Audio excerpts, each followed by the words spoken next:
और बच्चों राम राम, कैसे आप सभी लोग। आशा करता हूँ आप सभी लोग बहुत ही बढ़िया होंगे, है ना। तो जैसा कि आप सभी लोग जानते हैं कि अपन का सीरीज चल रहा है। कौन सी सीरीज चल रहा है? 12th केमिस्ट्री का पूरा सीरीज चल रहा है। और अपन क्या पढ़ रहे थे? चैप्टर नंबर 1 सॉल्यूशन नाम का चैप्टर पढ़ रहे थे, है ना। अपन का सीरीज चल रहा था 12th केमिस्ट्री का चैप्टर नंबर 1 जिसका नाम है सॉल्यूशन, है ना। क्या नाम है? सॉल्यूशन नाम, ठीक है जी। ठीक है, यही हो रही है। तो सबसे पहले अपन बात कर लेते हैं कि कल अपन ने क्या क्या बात कर लिया था, है ना। तो कल अपन ने बात कर लिया था क्वथनांक में उन्नयन के बारे में। इसके बारे में कल अपन ने दूसरा देख लिया था एलिवेशन इन बॉइलिंग पॉइंट के बारे में बात करते हैं, ठीक है। इसका अपने पास एक फॉर्मूला आया था, delta T is equal to K B into में मोललता या मोलैलिटी, है ना। ये अपने पास फॉर्मूला आया था। कल एक ने क्वेश्चन कर लिए थे, आज एक ने और क्वेश्चन कर लिए, है ना। मेरे को एक बढ़िया सा क्वेश्चन मिल गया, है ना। तो उसी बेसिस में क्वेश्चन करते हैं, मजा आएगा, ठीक है। अपने पास एक यौगिक है जो 4 ग्राम का है, ठीक है। क्वेश्चन करते हैं। मैं क्वेश्चन को पूरा लिखा लिया हूं बिकॉज उसमें टाइम जाएगा, है ना। आज का क्वेश्चन नंबर 1, है ना। अपने पास क्या है? यौगिक का जो भार है वो 4.18 ग्राम भार है, ठीक है। और क्या किया है? हाँ, इसको जल में घोल रहे हैं, जिसमें जल में जिसका भार है 250 ग्राम। कितना भार है? 250 ग्राम। और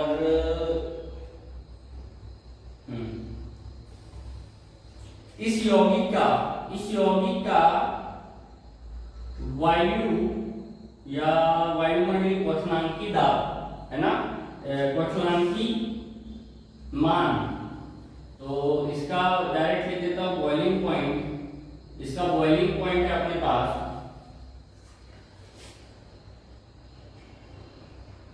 अच्छा सॉरी एक मिनट। इससे बने विलियन का, है ना, इन दोनों से बने विलियन का जो बॉइलिंग पॉइंट है ना, वो अपने पास कितना है? 100.065 डिग्री सेल्सियस है, ठीक है। और क्या दिया है? और दिया है केबी का वैल्यू दिया है ना। केबी का वैल्यू दिया है 0.53। और अपने को पूछा है यौगिक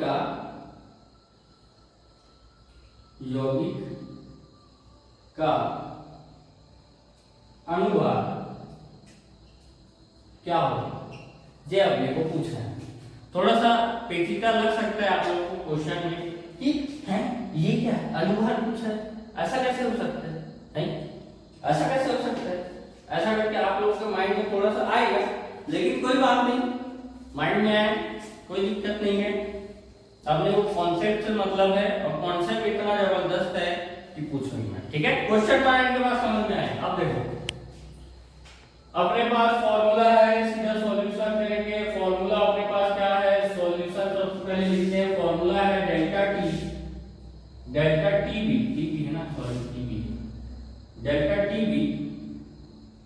और इसका बॉइलिंग पॉइंट का मतलब हो गया ये टीबी, है ना, टीबी हो गया, ठीक है।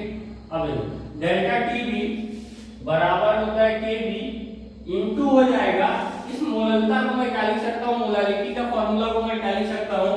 विलेय का भार, इसका भार, विलेय का भार बटा में अनुभार, इसका विलेय का, इंटू में विलायक का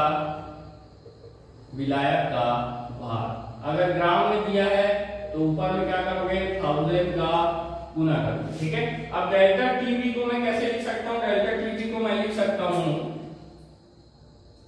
टीबी को मैं लिख सकता हूं टीबी माइनस टीबी नॉट, ये लिख सकता हूं, ठीक है। बराबर हो जाएगा क्या, केबी इंटू विलेय का भार कितना दिया है, विलेय का भार ये यौगिक का भार कितना दिया है 4.18 ग्राम, ठीक है। बटे में अनुभाग को मैं ऐसा लिख दूं क्या, m करके चलेगा, या m a लिख देता हूं, चलेगा, ठीक है भैया। इंटू में अपने पास कितना विलायक है अपने पास 250 ग्राम, ठीक है। अब ये 250 ग्राम है, इसीलिए ऊपर में क्या करेंगे 1000 का गुना करेंगे, ये ग्राम से ये ग्राम कट गया, 250 से ये कितने बार में गया 4 बार में, ठीक है।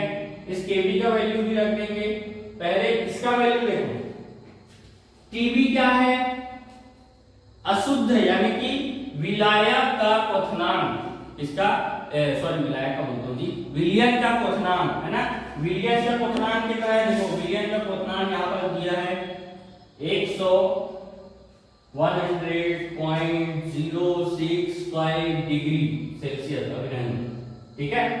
माइनस कितना है टीबी नॉट का मतलब ये है कि शुद्ध विलायक का बॉइलिंग पॉइंट क्या होगा, और यहाँ पास अपने को शुद्ध विलायक कहाँ है, शुद्ध विलायक क्या दिया है, जल दिया है, और इसका अपने को बॉइलिंग पॉइंट पता होता है कि शुद्ध विलायक किसी वायुमंडलीय दाब में 100 डिग्री सेल्सियस पे उबलता है, कितना डिग्री 100 डिग्री सेल्सियस पे उबलता है, ठीक है। तो 100.065 माइनस 100 केबी का वैल्यू कितना दिया 0.53 इंटू में क्या आ जाएगा, इधर 4.18 इंटू में आ जाएगा 4 अपॉन में आ जाएगा MA, नहीं यार इसको MB लिखना था, विलायक है ना, विलेय है ना, इसलिए MB, विलेय यानी MB, ठीक है। अब देखो इसमें क्या बचा, इसमें बचा 0.065 बराबर 0.53 इंटू में इसका गुना कर दो, क्या अंदर में चलो गुना कर देते हैं, 4 8 32 का 2 हासिल है 3 4 7 और 4 चौक 16, ठीक है। 16.74 आया है, बटे में क्या है MB, कितना MB। अब जब इसको मैं इधर लेके आया तो MB यानी कि मोलर मास है ना, इसका विलेय का यहां पास आ गया, उसके बाद ये जाएगा नीचे तो 0.53 इंटू 16.72 बटा में क्या आ जाएगा 0.065 है ना। अब ऊपर और नीचे में क्या कर देता हूं, ऊपर और नीचे 1000 से डिवाइड कर देता हूं, किससे 1000 से मल्टीप्लाई कर देता हूं, ठीक है। तो MB इज इक्वल टू क्या हो जाएगा, नीचे वाला तो 65 हो जाएगा, ऊपर वाला क्या हो जाएगा, एक होगा 53 इंटू हो जाएगा 167.2 ये हो जाएगा। इसको सॉल्व करेंगे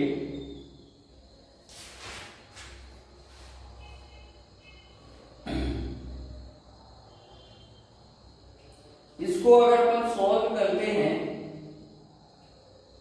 इसको अगर अपन सॉल्व करते हैं तो अपने पास एक वैल्यू निकल के आती है, जो वैल्यू है अपने पास MB इज इक्वल टू आ जाएगा 136, ठीक है, कितना आ जाएगा 136 मोलर मास। अतः क्या लिखोगे, अतः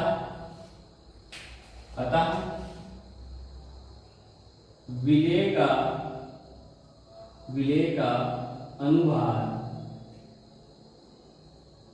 बराबर 136 होगा, कितना होगा 136 होगा।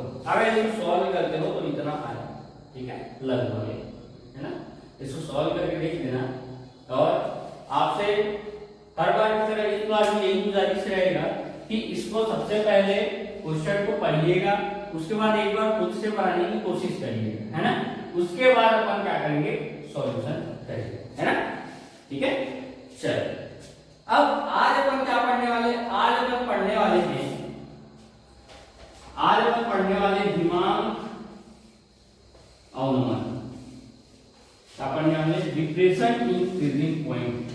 क्या पढ़ना है? Depression in freezing point. उसको पढ़ने से पहले, है ना, उसको पढ़ने से पहले मैं थोड़ा सा एक चीज फ्रीजिंग पॉइंट के बारे में डिस्कस कर लूं ताकि आप लोगों को एक अच्छा सा आइडिया हो जाए, है ना। हिमान बिंदु हेडिंग डालो, हिमान बिंदु, जिसको अपन क्या कहते हैं इंग्लिश में फ्रीजिंग पॉइंट। क्या कहते हैं? फ्रीजिंग पॉइंट कहते हैं। अब ये फ्रीजिंग पॉइंट क्या होता है? फ्रीजिंग पॉइंट क्या होता है? फ्रीजिंग पॉइंट क्या होता है? देखो, मैं एक कंटेनर में क्या लिया? जल लिया, ठीक है, क्या ले लिया? जल ले लिया, ठीक है, क्या ले लिया? जल ले लिया, ठीक है, क्या ले लिया? जल ले लिया। अब ये जो जल होता है ना, अपन कॉमन सेंस से अपन यही जानते हैं कि ये जो जल है वो 0 डिग्री सेल्सियस पे जाने के बाद जमना शुरू हो जाता है। जानते कि नहीं जानते? बिल्कुल जानते हैं, बिल्कुल एकदम 100% जानते हैं, है ना, 100% जानते हैं। कॉमन सेंस है ना, कॉमन सेंस है। अब देखो, वो 0 डिग्री सेल्सियस पे जाके वो जमना स्टार्ट हो जाता है, यानी कि वो द्रव अवस्था से इसमें ठोस अवस्था में चेंज होना चाहता है ना, उस पॉइंट को अपन क्या कहते हैं? उस पॉइंट को मतलब वो किसके रूप में होगा? वो अपन उसका टेम्परेचर लो करेंगे तब जाके वो होगा, है ना। तो एक थोड़ा सा बात समझिए, ये है अपना वायुमंडलीय दाब, वायुमंडलीय दाब, या इसको अपन क्या बोल सकते हैं? गैस प्रवस्था का दाब, गैस प्रवस्था का दाब, ठीक है, क्या दाब? गैस प्रवस्था का दाब, है ना। ये है अपना द्रव प्रावस्था का दाब, ठीक है, और ये है अपना ठोस प्रावस्था का दाब, ठीक है। अब मान के चलते हैं, ये मान के चलते हैं, है ना, यहां पर दाब होता है 0.03 एटमॉस्फेरिक, ठीक है, 0.03 एटमॉस्फेरिक। यहां पास होता है मान लीजिए 0.3 एटीएम एटमॉस्फेरिक, और यहां पास होता है मान लीजिए चलो 1 एटीएम, कितना? 1 एटमॉस्फेरिक, ठीक है, 1 एटमॉस्फेरिक, ठीक है। और ये अपन किसके लिए ले रहे हैं? उदाहरण किसके लिए है? पानी के लिए, ठीक है। अब देखो बात, ये दोनों को माना हूं ना, कंफ्यूज मत होना, ये होता है ना, ये दोनों माना, ठीक है। अब देखो, मैं यहां पास इस दाब पे कौन है? इस द्रव अवस्था में, ठीक है, पानी क्या है? द्रव अवस्था में, है ना, पानी किसमें है? द्रव अवस्था में। कितना डिग्री, कितना दाब पे? 0.3 दाब पे, 0.3 एटीएम पर वो कहां है? द्रव अवस्था में है, ठीक है। अगर मैं इसको गर्म करूंगा, तो दाब भी बढ़ता जाएगा और कहां पर पहुंच जाएगा? ये पहुंच जाएगा 1 एटीएम पर, है ना, 1 एटीएम पर। 1 एटीएम में जैसे ही पहुंचेगा, ये क्या बनने लगेगा? ये गैस में चेंज होने लगेगा, इसमें गैस में चेंज होने लगेगा। उबलता है तो गैस वाष्प बनता है, उबलता है तो वाष्प बनता है ना। ठीक वैसी इसको मैं गर्म करूंगा और 1 एटीएम के पास लेके गया, यानी कि 100 डिग्री सेल्सियस दे दिया। कितना डिग्री? 100 डिग्री सेल्सियस दे दिया, तो ये क्या हो जाएगा? पूरा 1 एटीएम में चेंज हो जाएगा और गैस प्रवस्था में चेंज होने लगेगा, है ना, यानी कि लिक्विड से वो गैस में चेंज होने लगेगा, ठीक है, यहां तक बात सही। लेकिन अगर वो 0.3 एटीएम में द्रव अवस्था में है, द्रव प्रावस्था में है ना, इसका दाब कम, इसका टेम्परेचर कम करेंगे, इतना कम कर देंगे कि इतना, इसका दाब कितना हो जाएगा? इसका दाब हो जाएगा 0.3 यानी कि इसको मैं लेके आया 0 डिग्री सेल्सियस पर, मान के चलो कितना 0 डिग्री सेल्सियस पर, और 0 डिग्री सेल्सियस पर अपन खुद जानते हैं कि जो पानी है वो ठोस में चेंज होने लगता है, यानी कि बर्फ बनने लगता है, और उसी बर्फ को अपन क्या कहते हैं, ठोस प्रवस्था कहते हैं।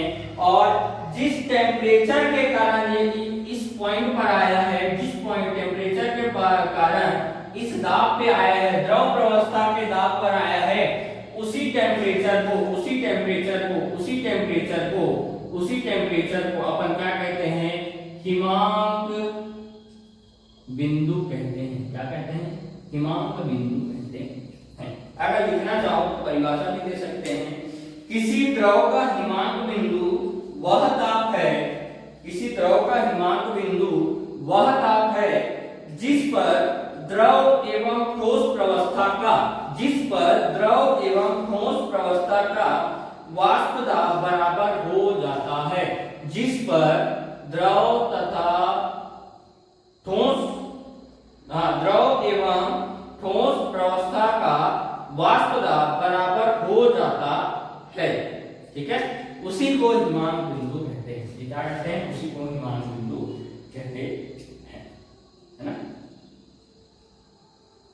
जिस ताप पर, किस ताप पर हो रहा है? 0 डिग्री ताप पर हो रहा है। 0 डिग्री ताप पर क्या हो रहा है? जो द्रव का वाष्प, जो द्रव है ना, जो द्रव का दाब है वो किसमें चेंज हो रहा है? ठोस प्रवस्था के दाब में चेंज हो रहा है ना। और इसी पॉइंट को अपन क्या कहते हैं? हिमांक बिंदु कहते हैं। क्या कहते हैं? हिमांक बिंदु कहते हैं, फ्रीजिंग पॉइंट। ठीक है, क्या कहते हैं? फ्रीजिंग पॉइंट कहते हैं। ठीक है, अब देखो एक छोटा सा बात समझो, है ना, एक छोटा सा बात समझना। अगर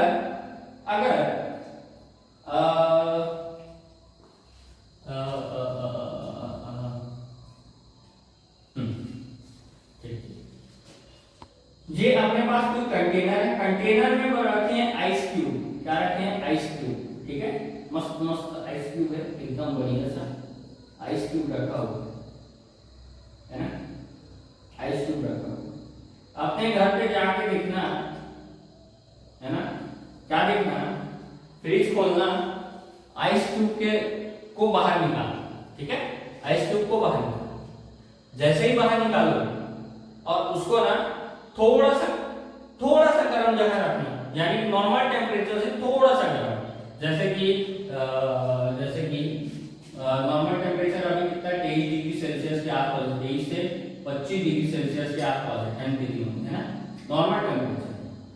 इससे थोड़ा सा 30 डिग्री से 35 डिग्री सेल्सियस के आसपास रख के देखना। या फिर मम्मी चावल बनाती है ना, तो चावल का भगोना जो होता है उसके ऊपर रख के देखना, है ना, उसके ऊपर रख के देखना। जैसे ही थोड़ा सा गर्म होगा वो, उससे निकलने लगेगा धुआं, है ना, गैस जैसा कुछ दिखेगा, धुआं जैसा दिखेगा। जैसे अगरबत्ती का जैसे धुआं होता है ना, वैसे थोड़ा हल्का एकदम हल्का धुआं जैसा दिखने लगेगा, है ना। तो कहने का मतलब ये है कि इससे हल्का क्या निकलता है? धुआं जैसा निकलता है ना, हल्का क्या निकलता है? धुआं जैसे निकलता है। और इसी को मैं एक पूरे कंटेनर में बंद कर दूं, है ना, इसी चैम्बर में बंद कर दूं, और यहां से जो हल्का धुआं जो निकल रहा है वो क्या है? वो क्या है? वो क्या है? वो भी तो एक गैस है भैया, वो भी तो एक गैस है, वो भी तो एक गैस है, वो भी तो एक गैस है। तो शुद्ध द्रव में उसका जो गैस का वाष्प दाब है वो इस पर लगता है। ठीक है, इस पर लगता है। वैसे तो कोई खास मतलब नहीं है इसको बताने से, लेकिन बताना भी तो जरूरी है, है ना।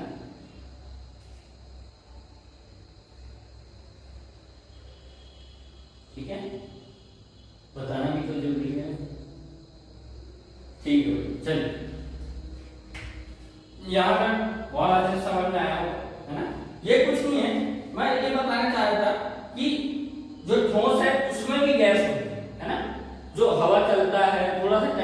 ज्यादा हो जाता है तो उससे हल्का हल्का धुआं टाइप से निकलने के जैसा दिखता है ना।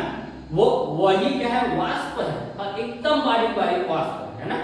तो वो बारीक बारीक वाष्प भी क्या होता है, वाष्प दाब के रूप में काम आता है। और यही क्या है, ये है ठोस प्रावस्था में वाष्प दाब। क्या है, ठोस प्रावस्था में वाष्प दाब, है ना। ये किसको दर्शाता है, ठोस प्रावस्था में वाष्प दाब को दर्शाता है ना। ये साइड का टॉपिक है, ये मेन टॉपिक, ठीक है, ऊपर वाला। चलिए अब हेडिंग डालेंगे हिमांक में औनमन, औनमन, औनमन, ठीक है। थोड़ा सा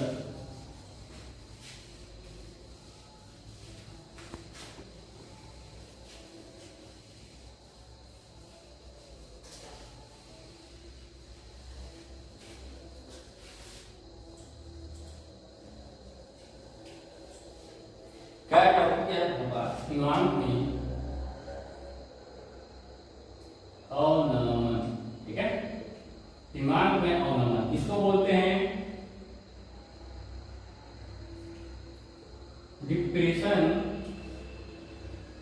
इन फ्रीजिंग पॉइंट, ठीक है, डिप्रेशन इन फ्रीजिंग पॉइंट। अब इसमें क्या होना है, इसमें होना है चुपचाप, कुछ नहीं होना चाहिए, ध्यान से सुनो, एकदम जबरदस्त, कोई दिक्कत की बात नहीं, ठीक है। अब अभी मैं बताया कि ये जो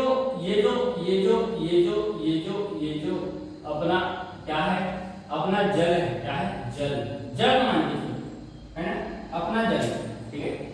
इसका टेम्परेचर लो होगा, इसका टेम्परेचर लो होगा तो इसका दाब भी क्या होगा, कम होगा।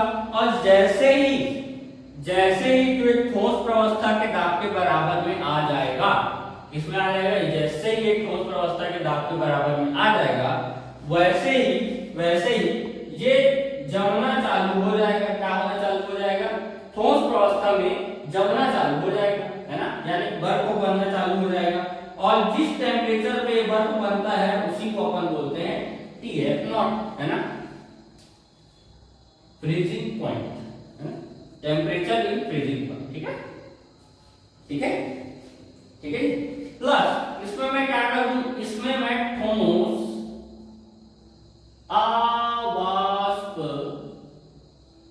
अवाष्पशील क्या मिला देता हूं, विलय मिला देता हूं, ठीक है।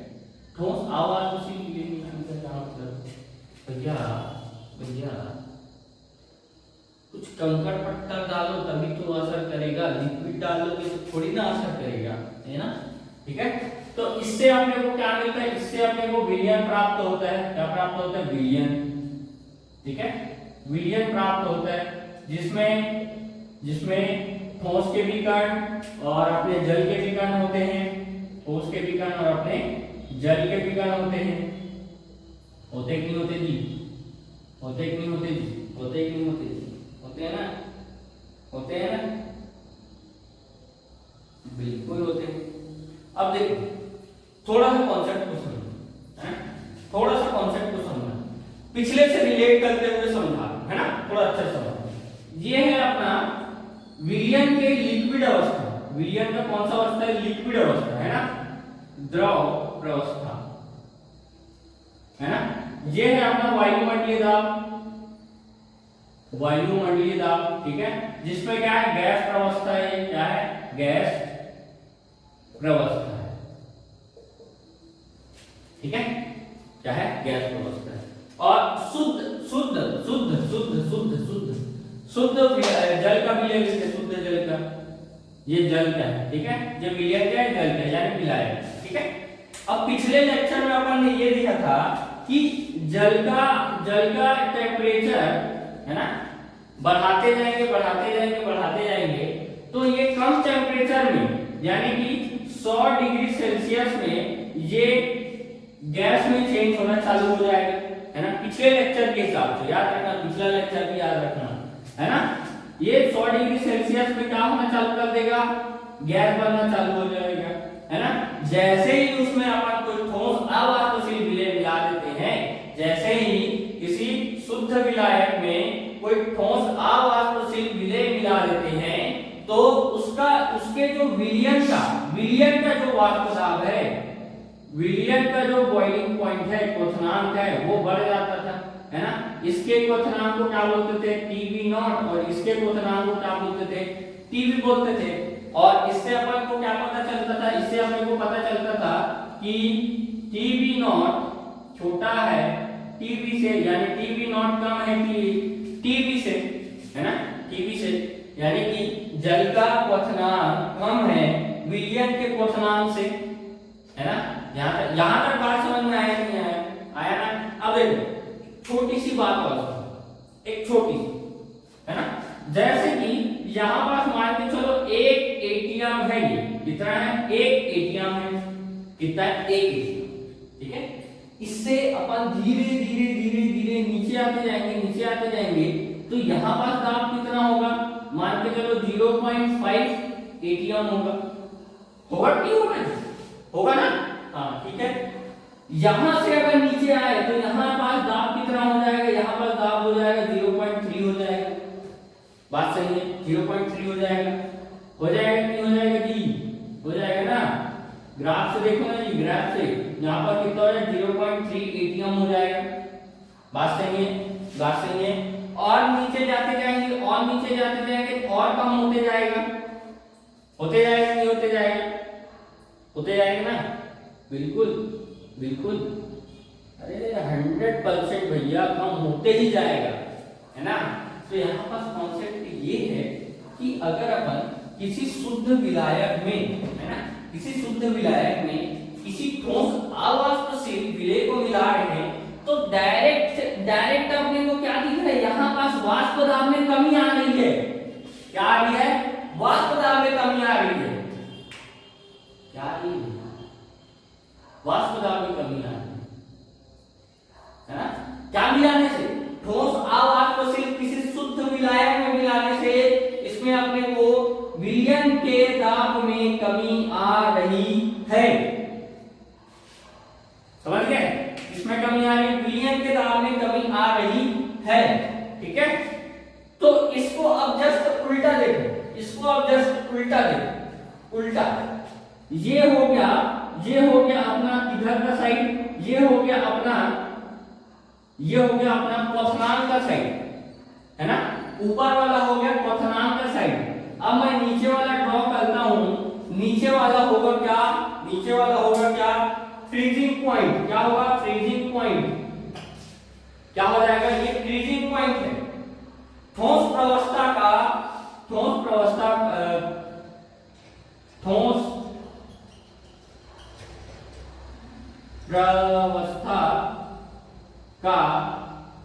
दाब, ये क्या है, तो ऊपर में लिखता हूं, थोड़ा सा माफ करना, है ना, ऊपर में लिखते हैं, ये क्या है, ठोस प्रावस्था का दाब, ठीक है, क्या है, ठोस प्रावस्था का दाब। मान के चलो यहाँ कितना है, यहाँ मान के चलो जो दाब है वो 0.01 है, कितना है, 0.01 है, मान के चलो, है ना, 0.01। अब देखो या फिर 0.1 है, कितना है, 0.1 है, ठीक है, कितना है, 0.1। अब देखो उल्टा चलेंगे, इसको यहाँ तक आने में सिर्फ और सिर्फ 0.2 एटीएम चलना पड़ा, कितना चलना पड़ा, 0.2 एटीएम चलना पड़ा, किसको, विलयन, है ना, 0.2 एटीएम चलना पड़ा विलयन, है ना, 0.3 में है, अगर 0.3 में है तो इसको सिर्फ और सिर्फ कितना चलना पड़ा, 0.2 एटीएम, ठीक है। लेकिन यहाँ पर देखो, यहाँ पर जो जल है,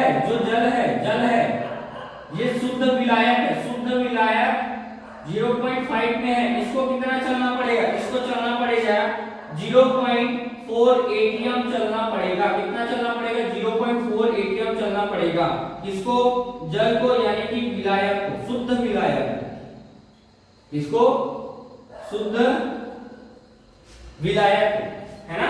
कौन ज्यादा चला है, विलायक चला है, और शुद्ध विलायक चला है, और कौन कम चला है, विलयन कम चला है ना। अब देखो इसको अपन बोलते हैं डेल्टा टी एफ नॉट, क्या किससे दर्शाते हैं, टी एफ नॉट से दर्शाते हैं।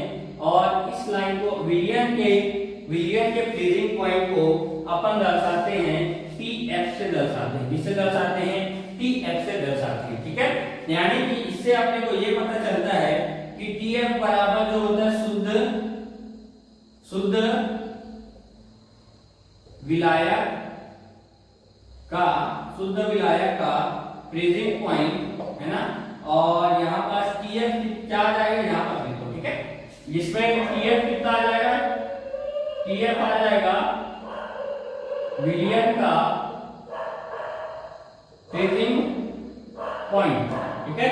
ये शुद्ध विलायक का फ्रीजिंग पॉइंट है और वो टीएफ क्या है, विलियन का फ्रीजिंग पॉइंट है। और इन दोनों से अपने को क्या पता चलता है, और यहाँ से भी क्या पता चलता है ना। इससे अपने को क्या पता चलता है कि जो टी एफ नॉट है ना, वो ज्यादा होता है टी एफ से। इससे टी एफ नॉट जो है वो ज्यादा होता है टी एफ से, यानी कि डेल्टा टी एफ बराबर क्या हो जाएगा, ज्यादा में कम को माइनस करेंगे। किसको माइनस करेंगे, ज्यादा में कम को माइनस करेंगे, ठीक है। यानी कि डेल्टा टी एफ बराबर क्या हो जाएगा, T F not minus T F, ठीक है। इसको याद रखना, ठीक है। अब इसका भी थोड़ा सा फॉर्मूला डिराइव कर लेते हैं। क्या डिराइव कर लेते हैं, थोड़ा सा फॉर्मूला डिराइव कर लेते हैं, है ना। इधर साइड करो, इसका स्क्रीनशॉट ले लो या निकाल लो, जैसा भी है ना। यहाँ पर छोटे सी जगह पे मैं डिराइव कर लेता हूँ, ठीक है। अब देखो, जो पिछले लेक्चर के हिसाब से अपन ने जितना ज्यादा, है ना, जितना ज्यादा क्या मिलाया था, उसको क्या बोलते हैं, जितना ज्यादा मात्रा विलेय का मिलाया था, है ना। ठोस आवासशील विलेय का मात्रा जितना ज्यादा अपन ने मिलाया था, उतना ज्यादा ही उसका विलियन का क्वथनांक उतना ज्यादा आया था। बात सही है, हाँ, ठीक है। तो यहाँ पर भी जितना ज्यादा अपन ठोस अवाष्पशील विलेय को मिलाएंगे, उतना ही कम ये जितना ज्यादा आएगा, यानी कि इसका दाब उतना ही कम होगा। बात सही है। ये जितना ज्यादा आएगा, क्वथनांक जितना ज्यादा आएगा विलियन का, उतना ही कम वाष्प दाब होगा। ये बात सही याद रखो। क्वथनांक डेल्टा टी डायरेक्टली नहीं, इनवर्सली प्रोपोर्शनल होता है दाब के, है ना। यानी कि क्वथनांक में वृद्धि जितना बढ़ेगा, है ना, उतना ही कम क्या होगा, अपना दाब होगा, है ना। और दाब जितना ज्यादा होगा, उतना ही कम क्या, डेल्टा टी होगा। बात सही है, ठीक है। अब यहाँ पर पिछले लेक्चर के हिसाब से मैं डेल्टा टी यानी कि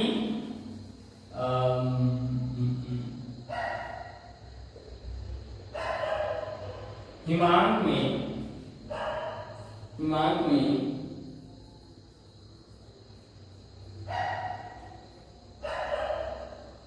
क्या बोलेंगे इसको, हिमांक में वृद्धि वो डायरेक्टली प्रोपोर्शनल होगा मूलता के, है ना। और हिमांक में वृद्धि को अपन कैसे दर्शाते हैं, डेल्टा टी एफ प्रोपोर्शनल होगा मूलता के, यानी कि डेल्टा टी एफ जब ये प्रोपोर्शनल का साइन हटेगा तो अपने पास एक स्थिरांक आएगा के एफ इंटू एम आ जाएगा। इस के एफ को अपन क्या बोलते हैं, इस के एफ को अपन बोलते हैं हिमांक अवनमन स्थिरांक। हिमांक अवनमन स्थिरांक क्या कहते हैं, हिमांक अवनमन स्थिरांक कहते हैं, ठीक है। और डेल्टा टी एफ बराबर क्या हो जाएगा, यहाँ पास आ जाएगा के एफ। इसका पूरा फॉर्मूला लिख देते हैं। पूरा फॉर्मूला कैसे लिखेंगे, delta T F is equal to K F into विलेय का भार, है ना, बटे में विलेय का अनुभार गुना में विलायक का भाग। ठीक है, लेकिन किसमें होना चाहिए? केजी में होना चाहिए। अगर केजी में नहीं है, अगर ग्राम में है, तो ऊपर में क्या कर दोगे? 1000 से गुना कर दोगे। ठीक है, इसे क्या कर दोगे? 1000 से गुना कर दोगे। तो यहाँ तक आपको आशा करता हूँ बहुत अच्छे से समझ में आया होगा, है ना। इसके बाद है एक छोटा सा है ग्राफ, देखते हैं इसका, मजा आएगा इसका ग्राफ देखने में। ठीक है, इसका ग्राफ देखते हैं, यही बात साइड में हो जाएगी।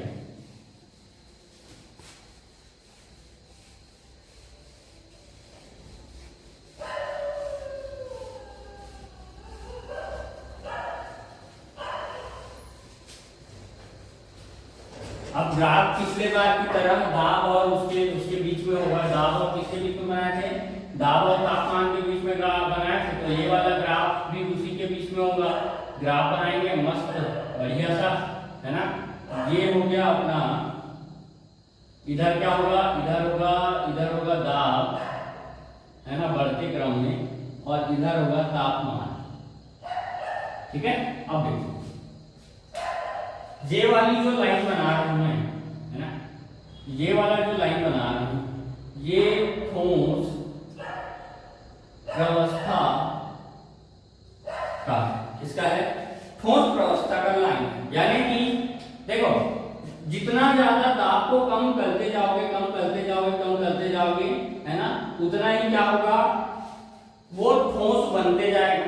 ठीक है, ये वाली लाइन किसको प्रदर्शित कर रही है? अगर अपन ठोस प्रवस्था में अगर नहीं है, धीरे धीरे टेम्परेचर दे रहे हैं, इधर भी जा रहा है और ऊपर भी जा रहा है, धीरे धीरे टेम्परेचर दे रहे हैं, इसका दाब भी बढ़ रहा है, टेम्परेचर भी बढ़ रहा है साथ साथ। इसी कारण ये क्या हो जाएगा? वो ठोस प्रवस्था से द्रव अवस्था या गैस अवस्था में चला जाएगा, है ना। उसी प्रकार अपन क्या करेंगे? जो दाब है उसको कम करेंगे और इधर से टेम्परेचर भी कम करते जाएंगे, तो वो जो लिक्विड अवस्था है वो किसमें आ जाएगी? जो लिक्विड अवस्था है वो डायरेक्टली किसमें आ जाएगी? वो डायरेक्टली आ जाएगी ठोस प्रवस्था में आ जाएगी। धीरे धीरे, ठीक है, क्या आएगी? धीरे। अब देखो क्या बता रहा था?